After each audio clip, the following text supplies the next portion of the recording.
ఎప్పుడైతే ఈ మామ అల్లుడు ఇద్దరు కూడా చెరసాల నుంచి బయటకు వచ్చిన తర్వాత ఆ పడవలో ప్రయాణం చేస్తూ తీర్థయాత్రలు చేస్తూ ప్రతి దేవాలయానికి పోతూ అన్న సమారాధన చేస్తూ చక్కగా ప్రయాణం చేసుకుంటూ వెళ్తున్నారట. ఇలా 2-3 రోజులు అయ్యేసరికి వీరికి అలసట వచ్చి పడవని ఒక ఒడ్డుకి తీసుకువచ్చి ఆ ఒడ్డు దగ్గర పడవని కట్టేసేసి అందరూ కూడా కాలకృత్యాలు తీర్చుకుని ఒక చెట్టు కింద విశ్రాంతి తీసుకుంటున్నారట. ఈ మామ అల్లులు ఇద్దరు కూడా ఎప్పుడైతే విశ్రాంతి తీసుకుంటున్నారో ఆ భగవంతుడు సత్యనారాయణ స్వామి వారు ఒక సన్యాస రూపంలో వారి దగ్గరికి వెళ్ళి అడుగుతున్నట్ట.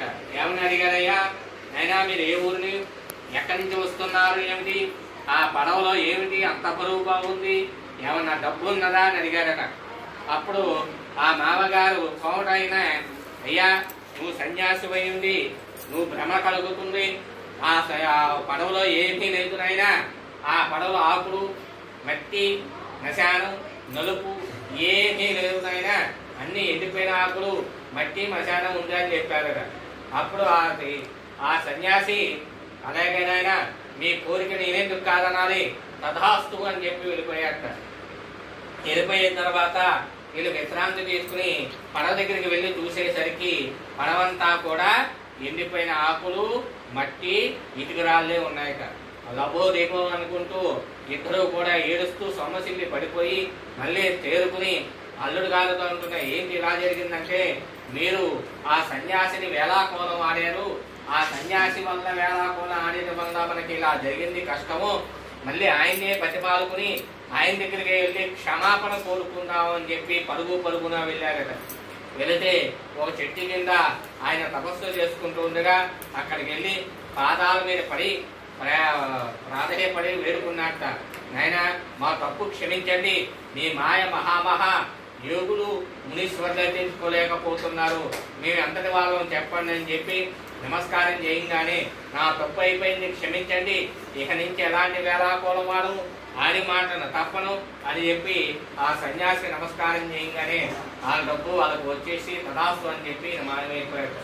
అప్పుడు మళ్ళీ వెళ్ళి ఆ పడవలో ఆ ఆకులు అలములు ఇటురాలు తప్పించి అన్నీ ఉన్నాయట. తన ధనం తనకు వచ్చేసింది, తన డబ్బు తనకు వచ్చేసింది. అందరూ కూడా సంతోషించి మళ్ళీ వాళ్ళ ఇంటికి బయలుదేరి వెళ్తూ మార్గ మధ్యలో కూడా దైవయాత్రలు చేస్తూ ఆ మార్గ మధ్యలో అన్న సమారాధన చేస్తూ వాళ్ళ ఇంటికి వెళ్ళాక వెళుతూ ఒక దూతను పిలిచి, అయ్యా సౌకారు వారు వస్తున్నారు, ఇంటికి వెళ్ళి చెప్పిరారా అని చెప్పి ఒక దూతను పంపించారట. ఆ దూత వెళ్ళంగానే ఆ రోజుని ఆ టైంకి వాళ్ళు రామ సత్యనారాయణ స్వామి వ్రతం చేస్తున్నారట. ఆ తల్లి కూతురు ఇద్దరు కూడా ఎప్పుడైతే ఈ వ్రతం చేసుకుంటూ ఉన్నారో అప్పుడు ఆ దూత వచ్చి, అమ్మా షావుకారు గారు ఇప్పుడే ఒట్టికి పట్టించారు, మిమ్మల్ని త్వరగా రమ్ముంటున్నారు అని చెప్పి తొందర చేసి వెళ్ళిపోయాట. అప్పుడు తల్లి కూతురికి అప్పచెప్పేసేసి, నేను వెళ్తున్నానమ్మా, మీ నాన్నగారు అల్లుడు గారు వచ్చారట, నేను వెళ్ళిపోతున్నాను, పూజ అంతా శుభ్రంగా చేసి ప్రసాదం తీసుకున్నా అని చెప్పి వెళ్ళిపోయింది. ఎప్పుడైతే వెళ్ళిపోయిందో అంతా కంగారు వచ్చేసి పిల్ల కూడా పూజ అంతా బాగానే చేసింది కానీ ప్రసాదం పుచ్చుకోవటం మర్చిపోయింది. ఎప్పుడైతే ఆ ప్రసాదం పుచ్చుకోకుండా మర్చిపోయి ఇంటికి వచ్చిందో ఆ అదే భర్తను చూడటానికి వెళ్ళిపోయిందో అప్పుడు ఆయన కోపం చేశాక, ఏమని వీడిని ముంచేసేయండి అని చెప్పి స్వామి వారు శాపం ఇచ్చారు. అప్పుడు పడవతో సహా అల్లుడు కూడా మునిగిపోయాక అప్పుడు అందరూ కూడా కుళ్ళని ఏడిచి ఈయన భార్య కూడా చావడానికి సిద్ధపడింది. అప్పుడు ఆకాశవాణి నుంచి ఒక వార్త వచ్చింది, ఏమని, ప్రియా మీ పిల్ల పూజ అంతా బాగా చేసింది కానీ స్వామివారి ప్రసాదం తీసుకోవటం మర్చిపోయింది అయ్యా, అందువల్ల మీకు ఇలా జరిగిందని చెప్పంగానే మళ్ళా ఇంటికి వెళ్ళి మళ్ళా ఫస్ట్ నుంచి పూజ చేసి ఆ ప్రసాదం పుచ్చుకొని మళ్ళీ నది దగ్గరికి వచ్చేసరికి ఆ నదిలో నుంచి కూడా అల్లుడితో సహా ధనము కూడా బయటకు వచ్చింది. అప్పుడు అందరూ కూడా నమస్కారం చేసి మరలా అక్కడే స్వామివారి పూజ చేసి ప్రసాదం పుచ్చుకుని తన ఇంటికి తనకు వెళ్ళారట.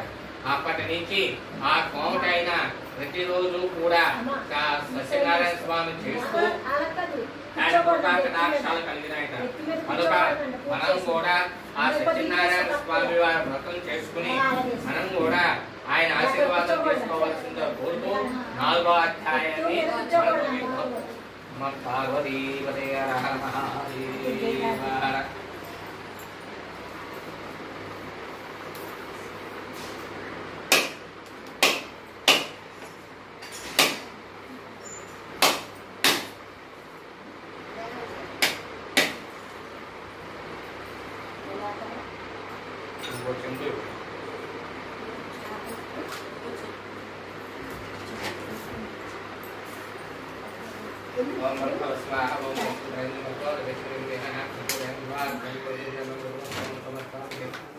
ఓం ప్రాణాయ స్వాహ ఓం అపానాయ స్వాహ వ్యానాయ స్వాహ తమాయ స్వాహ మధ్య మధ్యే సమర్పయామి.